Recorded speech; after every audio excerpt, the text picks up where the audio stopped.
Hi, David Bassanese here, Chief Economist at BetaShares. This is a snapshot of my latest market trends report and just reviewing the month of August. I mean, we did talk extensively last month about the sell-off in equity markets, the unwinding of the yen carry trade, fears of US recession.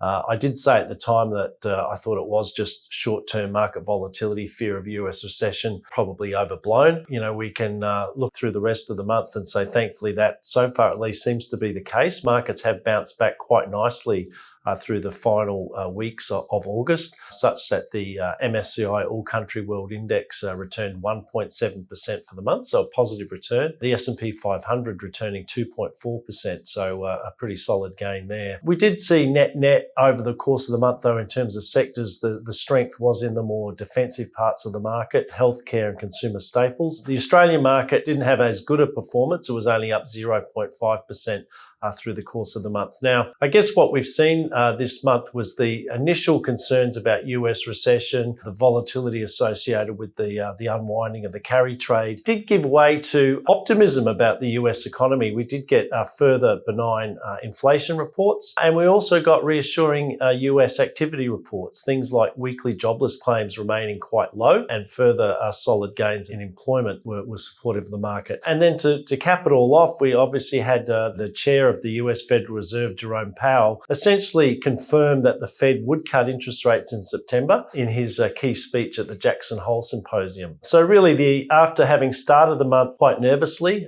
markets ended the month on an optimistic setting. So, I think, looking forward, that still bodes well for markets. I mean, the Fed are now looking to underpin the economy through rate cuts. They are quite confident inflation is coming back down to the target levels. And I also think, importantly, one of the things that Jerome Powell did say is that they don't need to see further weakness of the labour market. So the unemployment rate in the US has drifted up. Ideally, they don't need to see it drift up any further. So if we do get US economic weakness, labour market weakness. At this stage, it really just means the Fed would be able to cut interest rates even harder and faster to support the economy. So look, overall, it's still a fairly benign backdrop for markets, which bodes well for the months ahead. That's pretty much it for now. Look, more details on the report are certainly available on our website. If you'd like to see that report, go to the Market Insights section. Thanks for watching, and I'll see you again next month.